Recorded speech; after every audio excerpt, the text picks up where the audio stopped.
morning friends. In the previous classes we have been learning about the molding sands, core sands and the patterns. Now in this lecture let us see the steps involved in making a sand casting.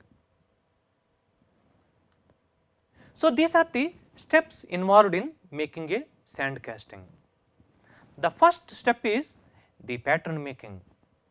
The second step, core making. Third step, molding with the molding sand. Next one, melting and pouring. Next one, after we melt and pour the molten metal, after some time the molten metal solidifies inside the mold.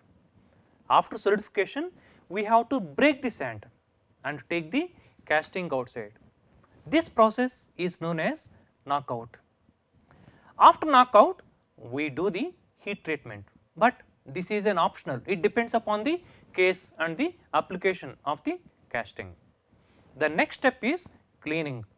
Finally, the inspection. Then it will be shipped to the customer. Now we will be learning a little bit more about these steps.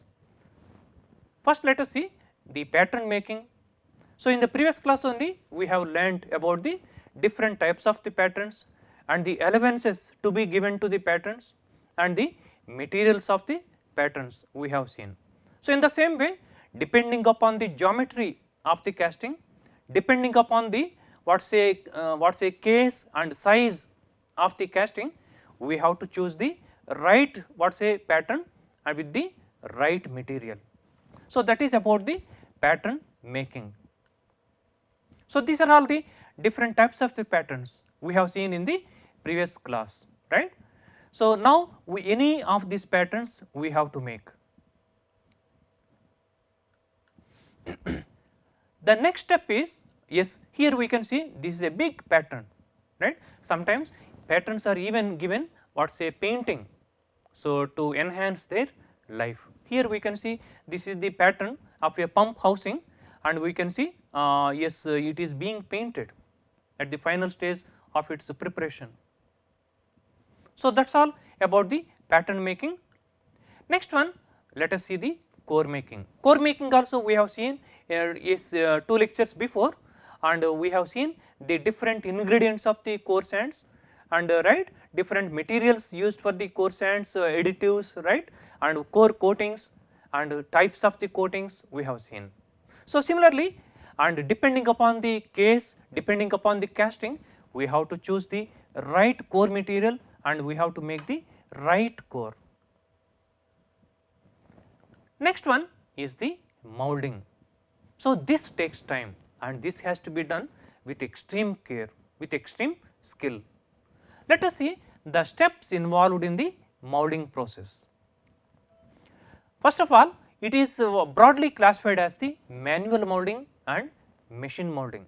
Molding can be done manually. The skilled labor used to do this, right. They put the pattern inside the molding box and they take the green sand and they compact it inside the box. So this is done manually, but this requires skill, and this molding can also be done using molding machines. So this is known as the machine molding. Now let us see first the manual molding, the different steps involved in the manual molding, how to carry out the manual molding. Now we will see. Here you can see, first of all, molding of the drag. Drag means lower molding box. What we have to do? So we have to mold the drag box and we have to mold the cope box also. Now this is the drag box and this is the molding board and this is the pattern. So initially we have to take the molding board and on the molding board we have to place the pattern. Then we have to place the drag box around the pattern and on the molding board. So that is the first step. Second step, now we can see here this is the molding board, over the molding board we have kept the pattern and around the pattern we have kept the drag box. Now we have to sprinkle dry facing sand over the pattern for creating a non-sticky layer. Why we are sprinkling this dry facing sand? So, this is a carbonaceous sand, fine sand, very fine sand. Then what happens when we sprinkle this sand around the pattern? Because afterwards we are going to place the molding sand on the pattern. So, the molding sand contains the moisture and it is possible, and it also contains the clay and the additives. So, and we will be compacting the molding sand over the pattern. It is possible that the molding sand may be sticking to the pattern, and while withdrawal of the pattern it may break the mold cavity. So, we do not want such thing to happen. That is why we are creating a non-sticky layer between the pattern and the mold and the molding sand. So, we will be sprinkling this dry facing sand. So, this is the second step. Next one, after sprinkling the carbonaceous facing sand over the pattern, now we are placing the molding sand over the pattern. So, this red colored one is the molding sand. So, with both the hands, so they are putting the molding sand into the molding box. So, this is the third step. Now, after placing the sufficient molding sand around above the pattern and inside the drag box, now the sand has to be compacted. So, this is the rammer. You see, this is the hand rammer.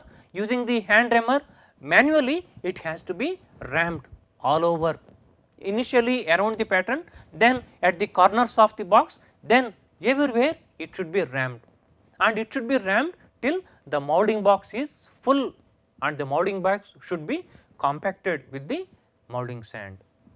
Next one, what happens as we keep compacting the molding sand? At one stage the sand will be excess, the excess sand must be levelled off, the excess sand must be removed. For that purpose we are using a striking bar. You see, this is the striking bar.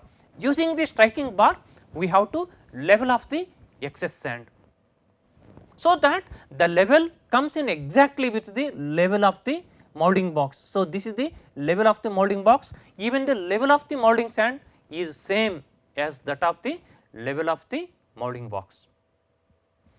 After leveling the excess sand, what we have to do? We have to make the box upside down, because remember that the pattern is now on the molding board.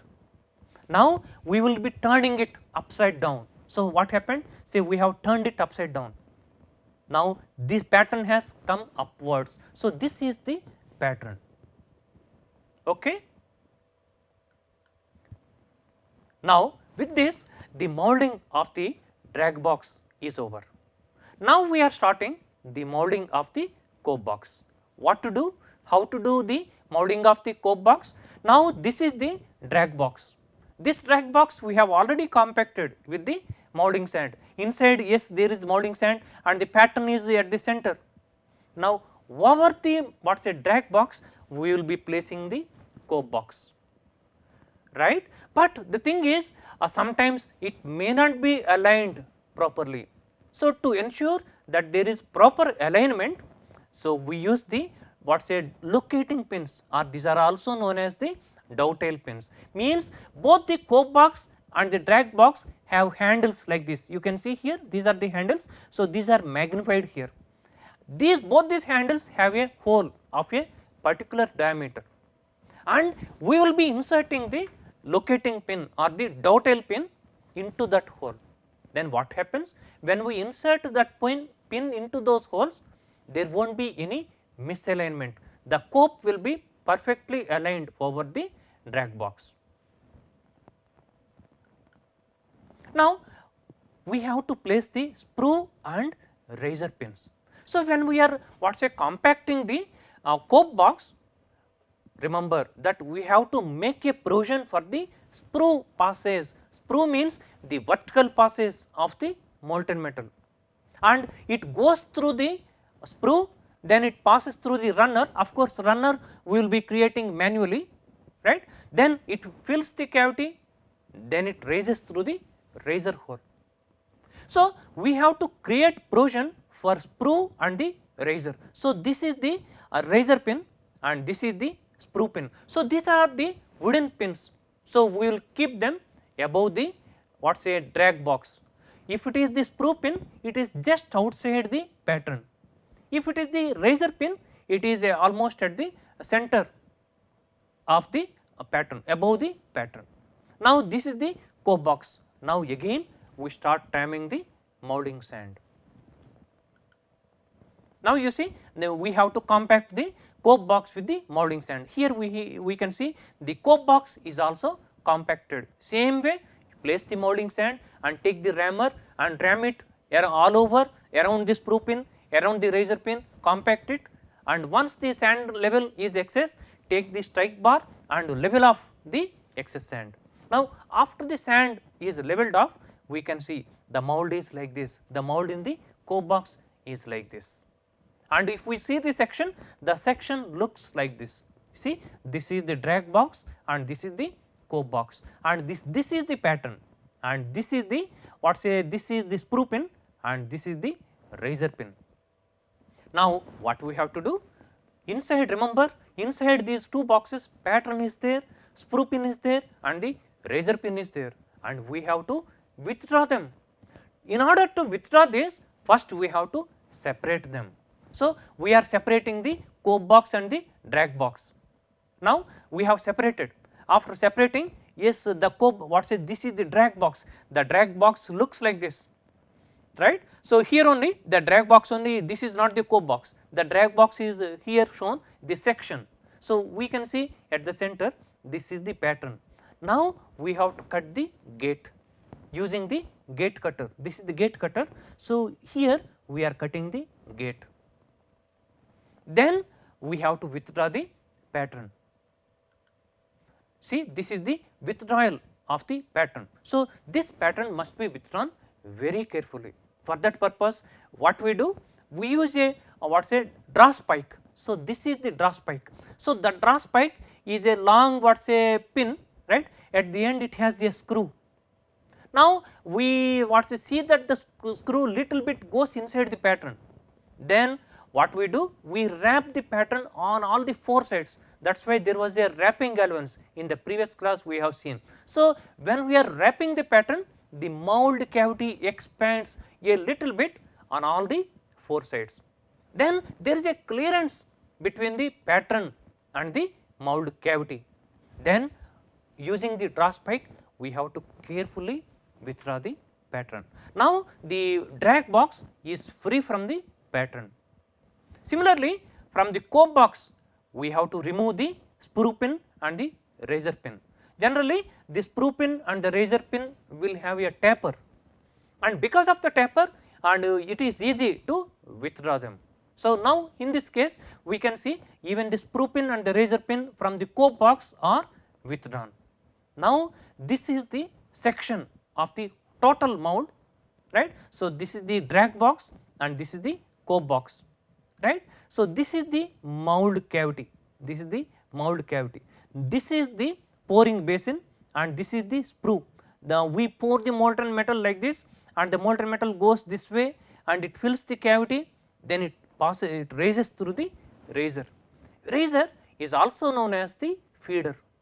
Now, here we can see vent holes, you can see these are additionally created using the vent pins, because the riser is there, the riser hole enables the escape of the hot gases only during the filling.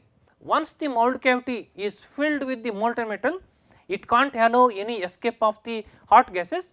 At such times, these vent holes will help us to escape the hot gases. That is why using the vent pins, we are creating the vent holes. These vent holes are created from the outside surface of the mold and such that they touch the inner surface of the cavity.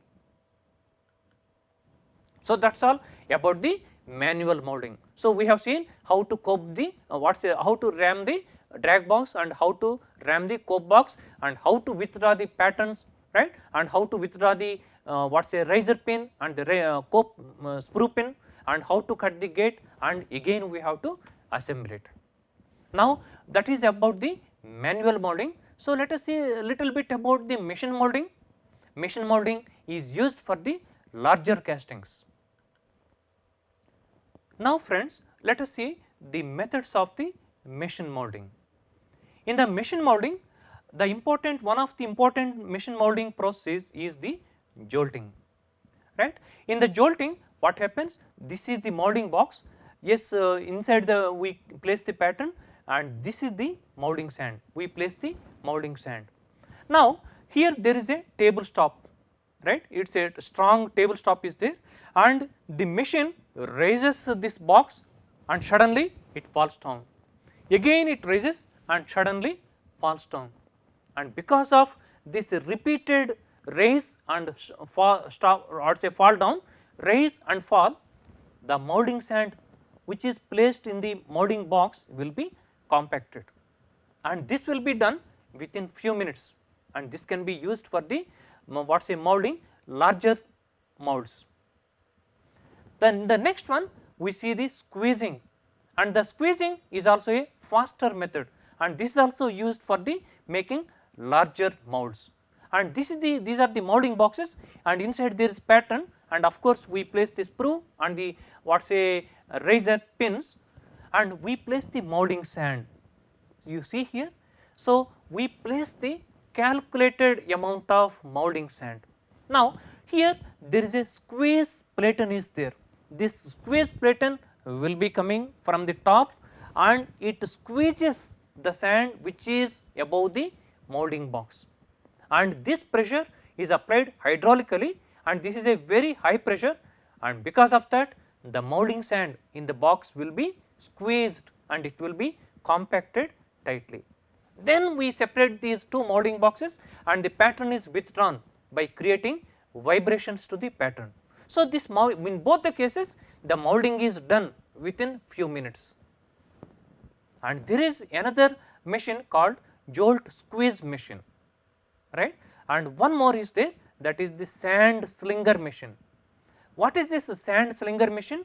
We here we can see this is the molding, these are the molding boxes, this is the drag box, and this is the cope box, and this is the pattern, and here we can see the sand is here, the molding sand, and there is a system which ensures that the sand will be falling above the pattern with a high pressure, at a very high pressure. Now you see the sand is falling on the pattern at a high pressure. As the sand is falling on the pattern, because of the pressure it will be compacted while it is falling above the pattern. So after some time that molding box will be full with the molding sand, if there is any excess sand that will be leveled off. So this is the sand slinger machine. So here we can see this is a mechanized foundry, where there will be molding machines will be there, and the molds will be moved automatically to the place of pouring. So we have seen so far, we have learnt about the pattern making, core making, molding. Now let us see the melting and pouring. So these are the important furnaces used in the melting: crucible furnace, cupola furnace, electric arc furnace, induction furnace, resistance furnace, rotary furnace, and reverberatory furnace. Using any of these furnaces, and again some furnaces are suitable for certain metals and certain alloys. So depending upon the alloy and depending upon the size, right, we have to choose the right furnace and we have to melt the metal, and after we melt the metal we do the pouring, and after pouring the metal inside the mold solidifies. After the metal solidifies, we have to break the sand and take the casting outside. This process is known as knockout, and here you can see this is the after pouring, right, we have broken the sand, and this is the casting which has been taken outside. So this is a knockout process, right. Here you can see this is a casting which is just brought outside the molding sand after breaking the mold, right. Casting after knockout with runners and risers still attached. Remember that when we do this knocking out process, there will be metal will be solidified in the sprue also, metal will be solidified in the riser also, metal will be solidified in the gating also.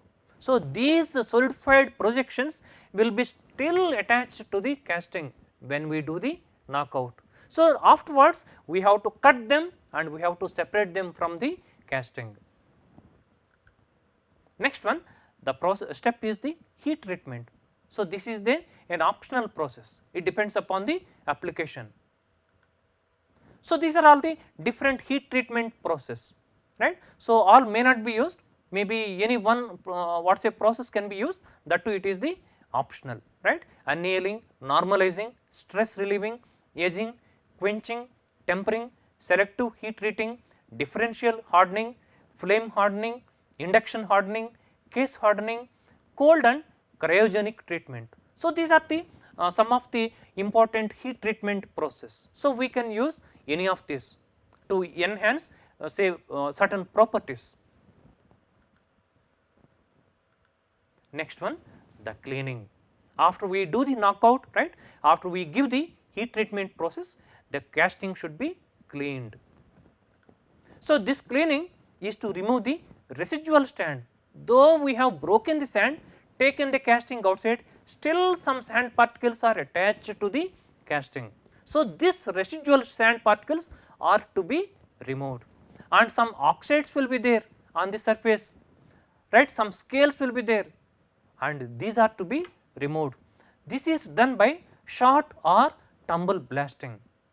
There are other process called pneumatic blasting, means what say air will be released at a very high pressure, and with this high pressure air will be exposed to the casting and it will be made to fall on the casting. So, then all the residual sand particles, oxides will be removed.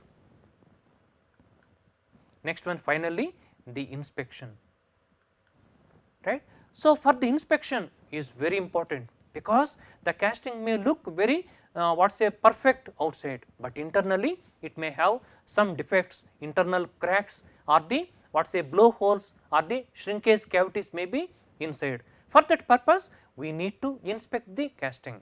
So, these are the common inspection methods. One is the visual inspection, it will enable us to find out the external defects. Next one, X-ray inspection, in internal defects can be identified. Next one, ultrasonic testing, using this we can identify the internal defects. Magnetic particle inspection testing, so using this we can identify the say small cracks which are on the surface of the casting, but are not visible to the naked eye. Next one, dye penetrant inspection, sorry, this magnetic particle inspection can also be used for finding out the internal cracks. Now, this dye penetrant inspection, this can be used for identifying the what say cracks that are on the surface, but are not visible to the naked eye. So, with that we are completing the inspection. Afterwards, if any painting is required, the painting will be done, then the casting will be shipped to the customer. So, these are the important steps we can see in a table form. So, this is the molding, and this is the right, and pattern making, core making and gating system. So, they all are done parallel to the molding, right. So, this is the mold, and using the sand we do the molding, and here we are melting the metal, and here you see we are pouring the molten metal into the mold and solidification takes place, and here we get the solidified casting, and that casting has to be taken out by doing the knockout operation. It is also known as shakeout operation. Then there is a heat treatment process, again this is optional, that is why we can see like this, and next one, cleaning and finishing, and additional heat treatment if required it will be given. Next one, the inspection, right. So, that is all about the sequence of the steps involved in making a sand casting. Friends, now let us go to our laboratory and we will see the demonstration of all these steps, how the mold is made, right, and how the metal is melted and how it is poured and how the casting is taken out. We will have a demonstration. Now, let us see a demonstration in our laboratory. Friends,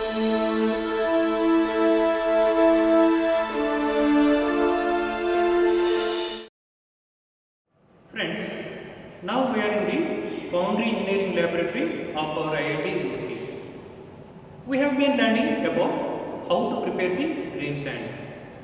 We have seen that the ingredients of the green sand are the base sand, the second ingredient is the clay, third ingredient is the additive, and the fourth ingredient is the moisture or the water. So all these ingredients will be mixed together in a machine called sand muller. So this is the sand muller. You can see it has got a cylindrical drum and it has got two rollers are there. One roller is here and another roller is here. And inside there are two blades are there. Now when we drop all the ingredients of the green sand and this will be rotating, the rollers will be rolling over the ingredients of the molding sand and the blades will be scooping so that no sand will be left out without getting molded. So this is how we prepare the green sand. Now I request Mr. Anil Kumar Biru, a research scholar in our department, to come here and show the green sand preparation. Mr. Anil Kumar Biru, please come here. Yes. So can you show me? Yes, this is the base sand. Yes. So this is the main ingredient of the green sand. So this is the base sand. In fact, this is the silica sand. So the silica sand looks like this. So this is the main ingredient of the green sand. Okay. Next one, we will see the second ingredient, that is the clay. So this is the clay. You can see. Yes, this is the bentonite. I have already told you what's the source of the bentonite and from where it comes and its classifications, and this is the bentonite. The bentonite looks like this. So this is the clay. This induces the cohesion between the sand particles. Next one, we have seen the third ingredient. The third ingredient is the additive, right? So this is we have already seen different types of the additives, and today we are using the coal dust. The coal dust looks like this. What is coal dust? Coal dust is the pulverized coal. So this is the third ingredient, and the fourth ingredient is the moisture. Moisture will be added. So we have kept these in the proportions. These proportions we have already seen earlier. Now we are going to add all these ingredients in this sand muller, and we will prepare the green sand. Now he will be dropping the base sand into the sand muller. Yes.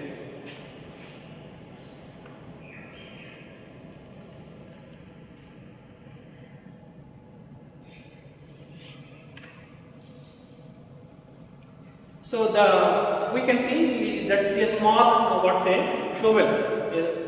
This is a small shovel in his hand, which is used to carry the sand.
Now he has completed dropping the base sand into the muller. Next he will be dropping the bentonite, that is the clay.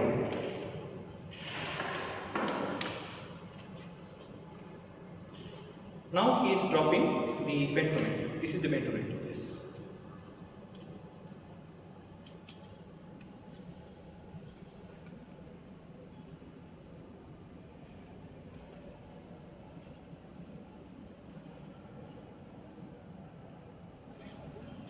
Next he is dropping the coal dust, the additive into the system, into the muller. This is the coal dust.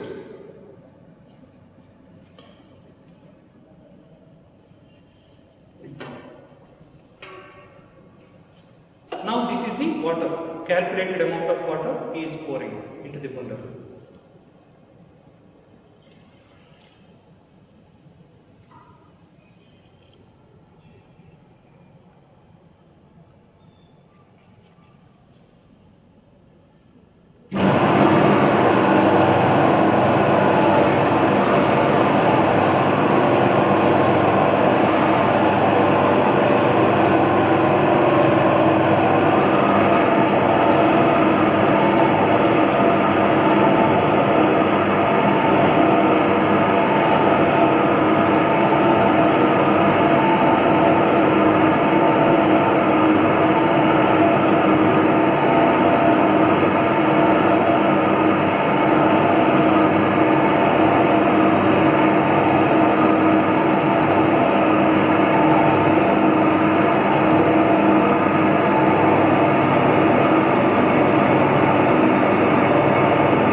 Until now we were mulling the green sand, right? We have taken all the ingredients of the green sand and we have mulled it to the sand muller.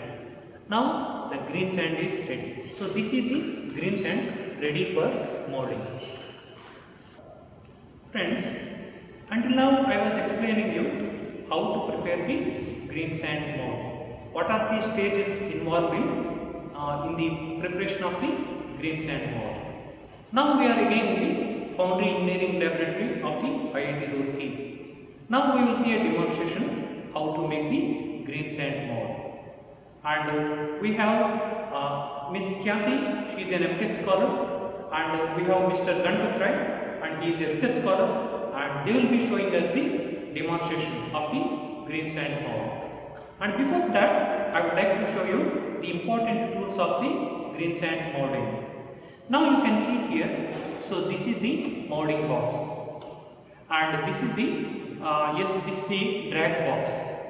This is a metallic box. You see it is open at the top and bottom. So this is the drag box. Now you can see here, this is also a molding box, metallic box. It is open both at the top and bottom. So this is the coke box. Next one, so this is the pattern which we are using in the today's demonstration.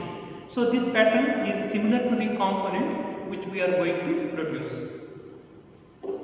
Next one, so this is the rammer, sand rammer, and this is another rammer, this is the round rammer. And when we are making the mold, we need to make a sprue hole and also we need to make a razor hole. Here you can see two pins, one can be used as the razor pin and the other one can be used as the sprue pin. Next one, and this is the drass pipe.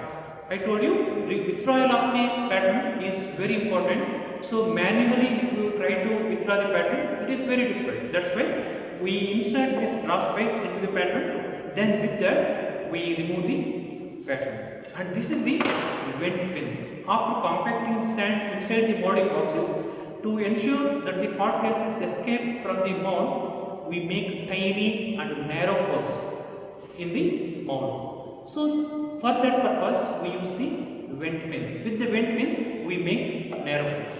So this is the brief introduction, and this is the swab for cleaning purpose, right? So this is the brief introduction of the tools. Now we will go for the demonstration of the green sand mold. Now Ms. Khyati and Mr. Gandharv Rai will show us the demonstration of the green sand mold.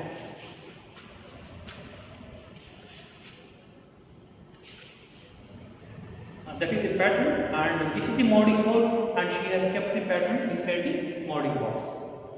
Now she is sprinkling the facing sand. So this is the facing sand, very fine sand. You can see that is the facing sand. So that after that we will be compacting the molding sand. This molding sand should not stick to the pattern and to the molding board.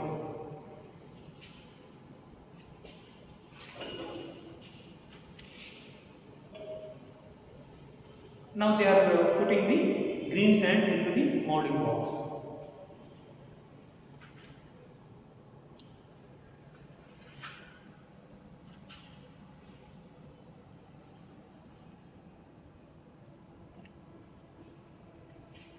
Initially, the box should be filled to some extent, not fully.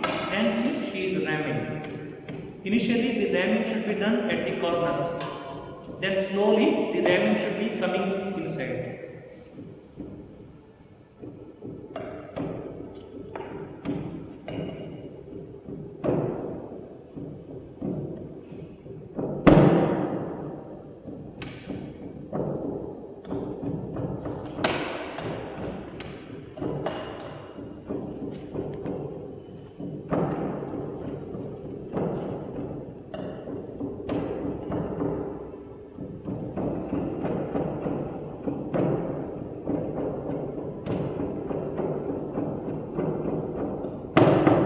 Now the initial compaction is over. Now we are putting more and more green sand into the molding box.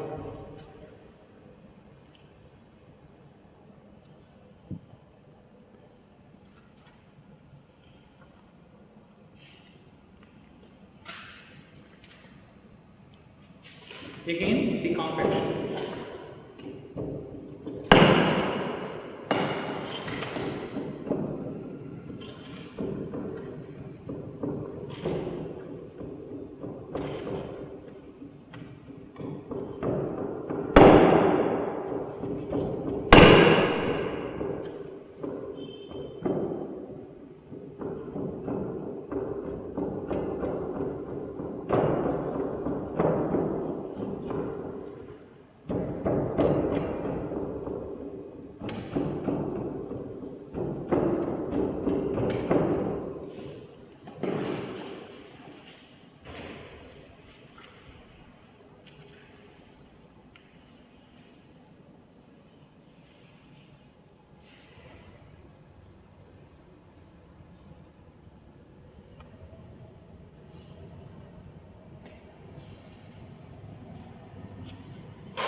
that the compaction should be uniform. Nowhere it should be irregular.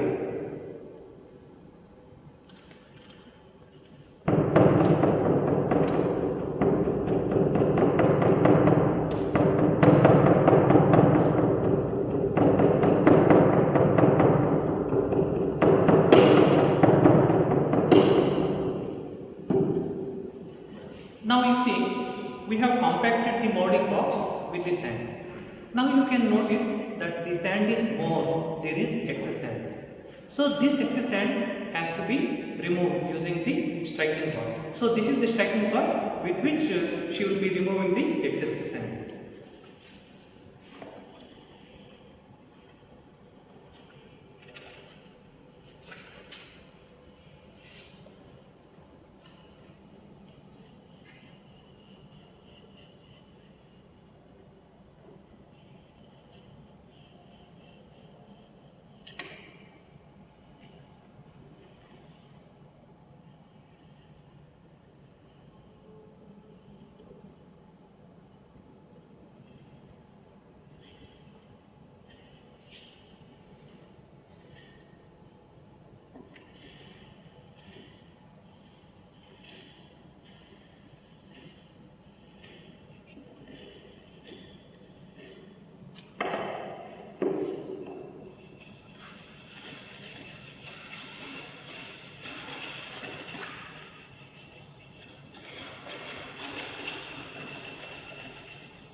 Now the compaction of the drag box is over. Now she is sprinkling the parting sand on the drag box. This parting sand will help us so that we are going to compact in the cope box. The sand in the cope box and in the sand in the drag box will not stick to each other. For that purpose, we have sprinkled the parting sand.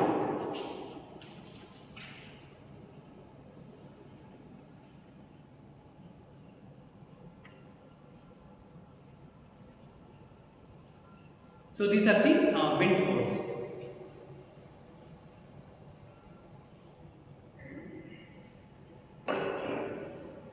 Now the molding box will be made upside down. You see, it will be made upside down, so that the pattern comes upwards. You see, now here is the pattern. This is the pattern. This has come up. Now over this, we will be placing the cope box, and again we will be compacting the sand in the cope box.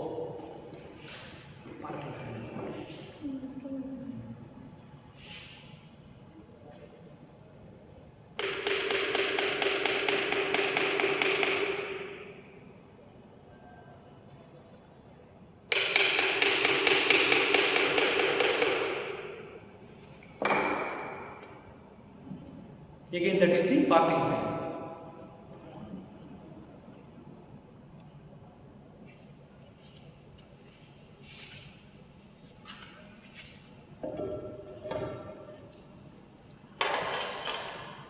So that is the one is the razor pin and other one is the screw pin.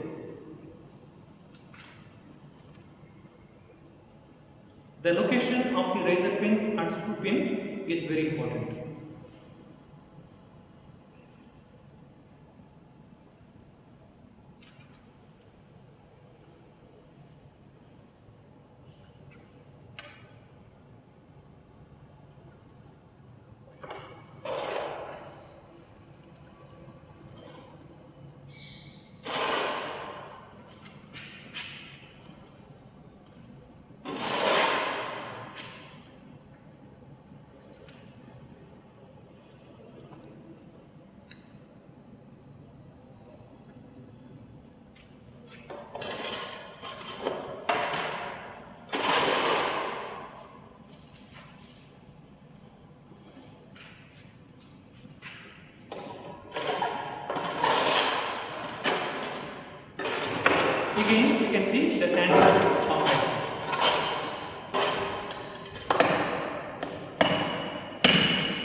care has to be taken so that the sand around the screw pin and the sand around the razor pin are compacted very carefully.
Again, the excess sand is being removed using the striking bar.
Friends, until now the compaction of the sand both in the drag box and cope are over. Now we are removing the pins, the razor pin and the screw pin. That should be done with extreme care.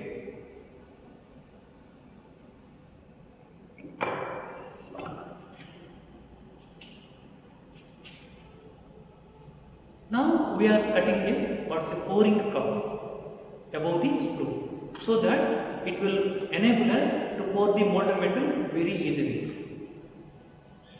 So that is the pouring cup.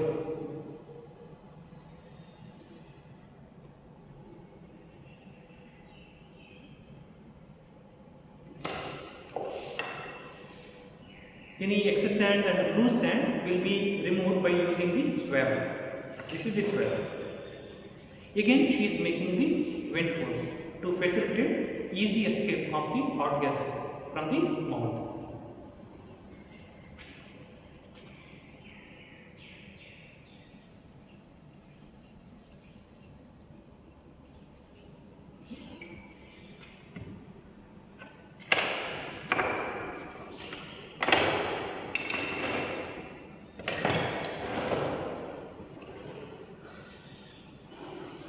Now the next step is we have to separate the screw boxes, and inside, remember that the pattern is inside. That pattern must be withdrawn, and also we need to cut the gate.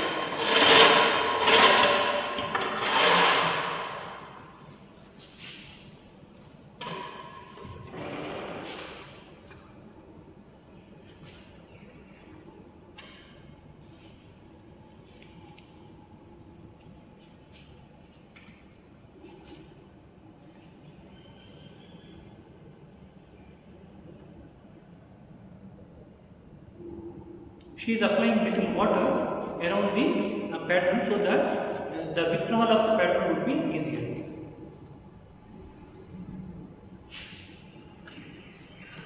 Now she is using the brass pipe to withdraw the pattern. Yes, how she is withdrawing the pattern, carefully examine.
Now she has withdrawn the pattern.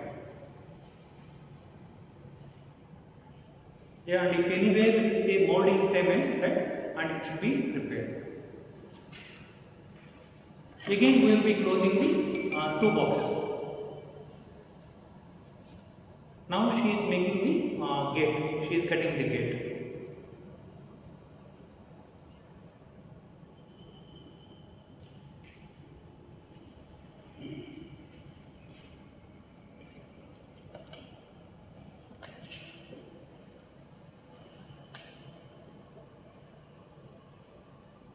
See, care has to be taken while cutting the gate around the screw,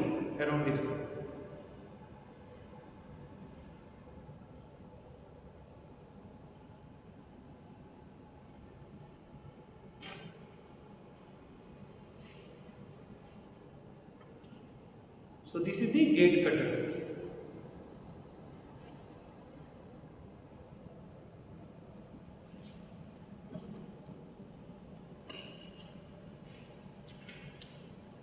And it should be leveled inside the surface.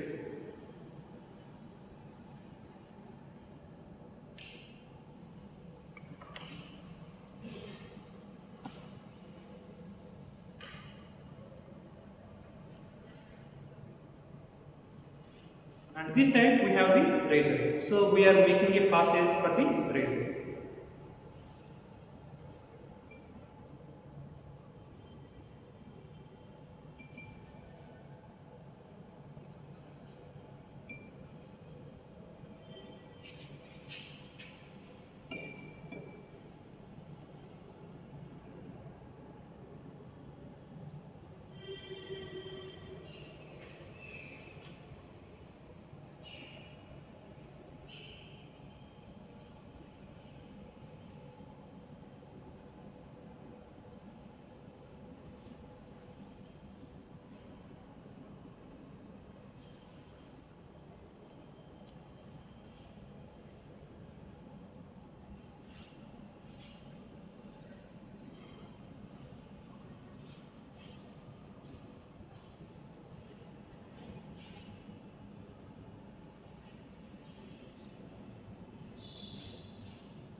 Now gate cutting is over. Again we are replacing the coke over the drag.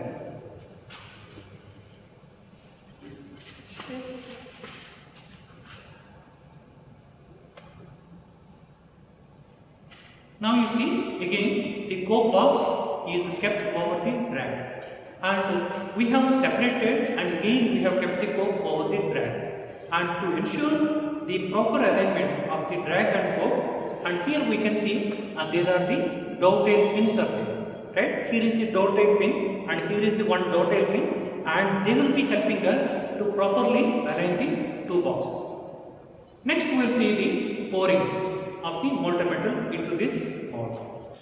Friends, until now we have seen how to prepare the green sand mold.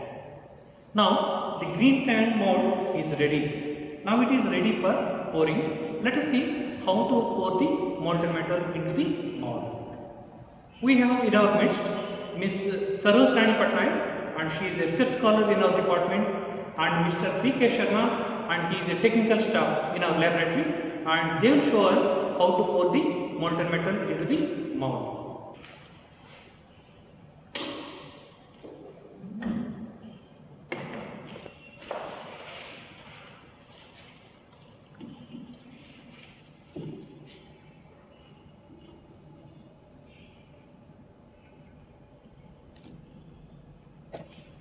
You can see that is the molten metal. Some slag is there at the top, so that has to be removed.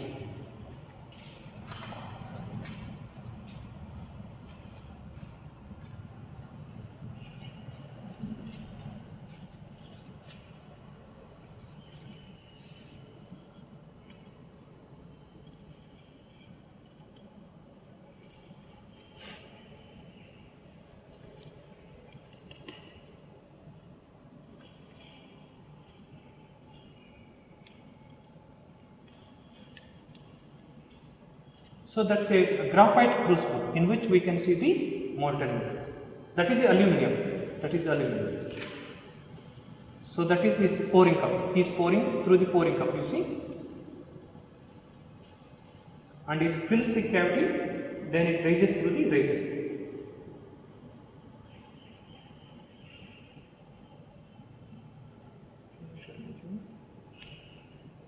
Friends, now you can see we have poured the molten metal through the pouring cup, and it has gone through the screw, and it has entered into the mold cavity.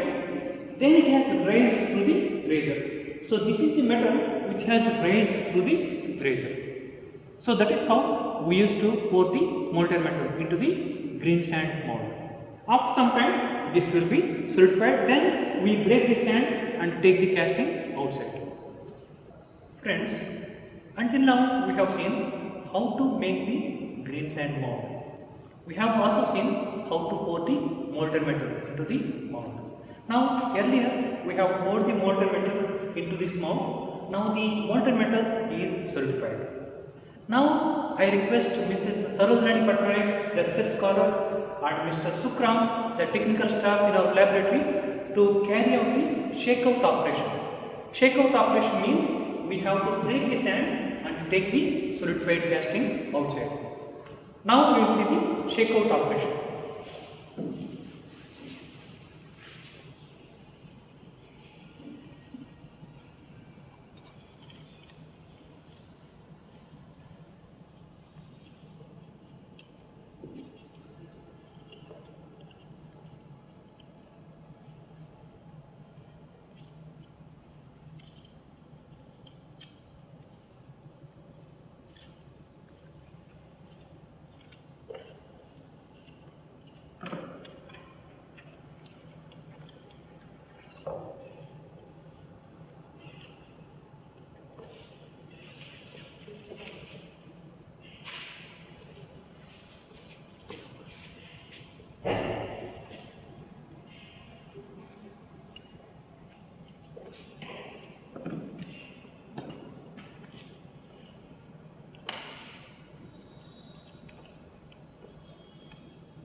We can see the solidified casting inside. But remember that the metal is also solidified in the sprue and the razor core, which are not the part of the casting. These are to be cut and separated.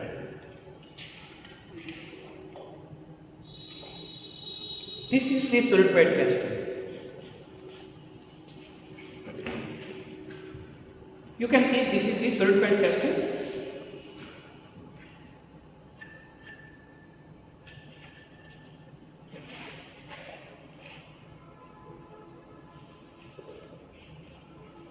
And this is the casting. This is the casting, and this is the metal which is solidified in the sprue, and this is the metal which is solidified in the razor. Later, we have to clean the casting and we will be cutting here so that these unwanted portions will be removed from the solidified casting. Friends, until now we have seen the preparation of the sand mold, pouring and solidification. Finally, we have seen the shakeout operation. With that, we are closing the different steps involved in making the sand casting.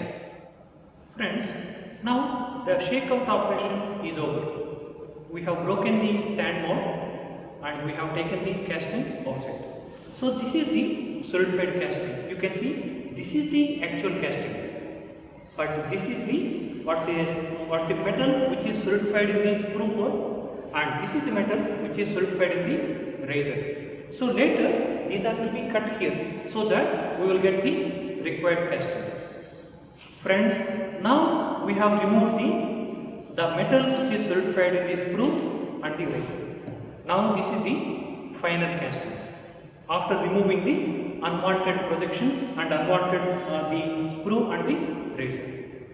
So with this we are completing the procedure for making the sand mold. So in this lecture we have seen how to prepare the sand mold. We have seen different steps involved in making the sand mold, and we have seen how to pour the molten metal into the mold, and we have seen the shakeout operation, how to break the sand mold after the solidification is over. Then we will be cutting the unwanted metal which is solidified in the sprue and the riser. Finally, we have obtained the required casting. Thank you.